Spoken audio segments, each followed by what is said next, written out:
कि यहाँ पे सेम इंफ्रास्ट्रक्चर पे यानी कि सेम ट्रैक पर सेम रेलवे स्टेशन पर सेम फैसिलिटीज के साथ हम लोगों ने आरआरटीएस सिस्टम को और मेट्रो सिस्टम को ऑपरेट करने वाले हैं।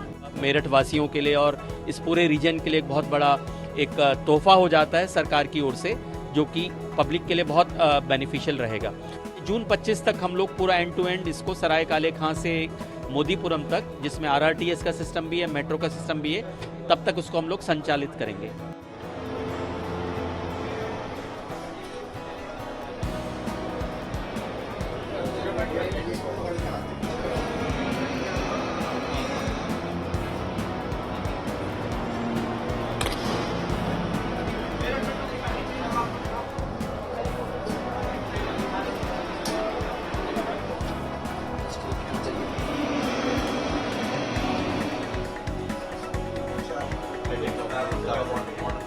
सबसे पहले तो मैं ये बताना चाहूंगा कि यहाँ पे सेम इंफ्रास्ट्रक्चर पे यानी कि सेम ट्रैक पर सेम रेलवे स्टेशन पर सेम फैसिलिटीज के साथ हम लोगों ने आरआरटीएस सिस्टम को और मेट्रो सिस्टम को ऑपरेट करने वाले हैं।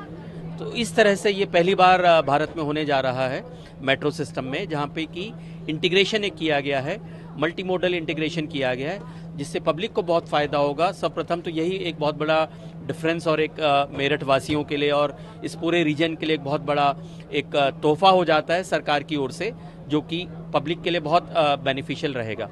उसके साथ साथ जो भी है, इसमें 3 कार की ये ट्रेन है, जो कि 120 किलोमीटर प्रति घंटा की इसकी ऑपरेटिंग स्पीड रहने वाली है और 23 किलोमीटर का जो सफ़र है पूरा मेरठ का एंड टू एंड, इसमें 13 स्टेशन हैं, जो कि आधे घंटे में हम लोग पूरा कर पाएंगे।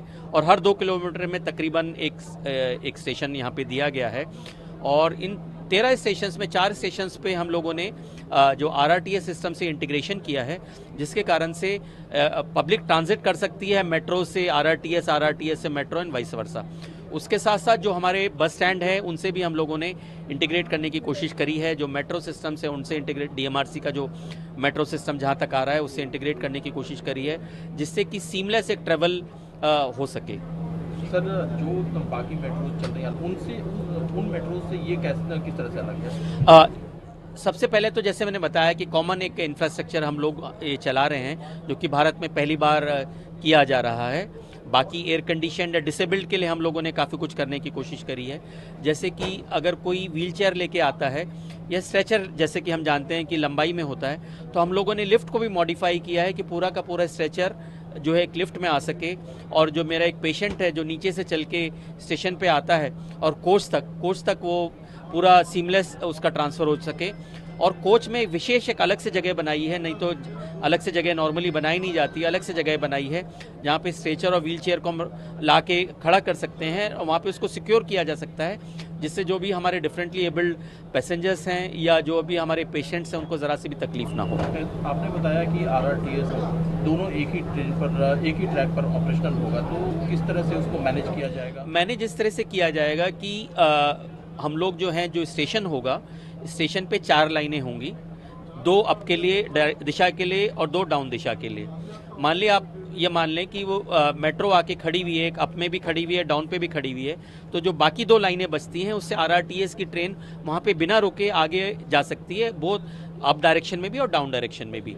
और जब ट्रैक पे जाते हैं तो उसमें या तो एक समय में या तो आरआरटीएस चलेगी या मेट्रो चलेगी, दोनों की फ्रीक्वेंसी में फ़र्क रहेगा, जिसके कारण से ये संभव हो पाएगा। और उसके लिए हम लोग विशेषकर अलग से टाइम टेबल भी बनाने वाले हैं। आरआरटीएस और जो मेरठ मेट्रो होगी, दोनों के स्टेशन के स्टॉपेज भी अलग अलग होंगे? जी, अलग अलग होंगे। जैसे कि मेट्रो तो 13 के 13 स्टेशन पे रुकेगी, जबकि आरआरटीएस उन 13 में से खाली 4 स्टेशन पे रुकेगी।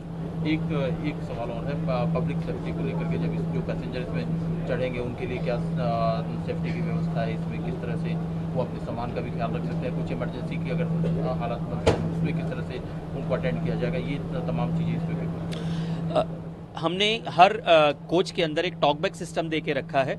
अगर टॉकबैक का बटन दबाते हैं तो टॉकबैक के बटन दबाते ही जो है ट्रेन ऑपरेटर के पास उसका सिग्नल आएगा, ट्रेन ऑपरेटर से वो बात कर सकते हैं। सपोज किसी को हार्ट अटैक आया है या इस टाइप की कोई तबीयत खराब हुई है तो ट्रेन ऑपरेटर को कम्युनिकेट किया जा सकता है। ट्रेन ऑपरेटर पे स्टेशन कंट्रोल को बताएगा, जिससे कि अगले स्टेशन पर पहले से ही एक सूचना, एक चेतावनी दे के रखी जा सके और पूरा जो भी एम्बुलेंस की ज़रूरत है या कुछ और ज़रूरत है तो अगले स्टेशन पे पहले से तैयार रखी जा सके। ये हम लोगों ने प्रयास इसमें किया है। और एक चीज़ और देखिए, यहाँ पे हम लोगों ने जो आप बात कर रहे थे, यहाँ पे रैक्स हम लोगों ने दी है, जो कि नॉर्मली मेट्रो ट्रेन्स में रैक्स देते नहीं हैं, बट यहाँ पे हम लोगों ने रैक देने की कोशिश करी है, जिससे कि लोग बाग पैसेंजर से अपना सामान ऊपर रख सकते हैं और बीच में सामान रखने की आवश्यकता ना पड़े। सर, कब तक ये ऑपरेशनल होने की संभावना है? ये जून 25 तक हम लोग पूरा एंड टू एंड इसको सराय काले खां से मोदीपुरम तक, जिसमें RRTS का सिस्टम भी है, मेट्रो का सिस्टम भी है, तब तक उसको हम लोग संचालित करेंगे।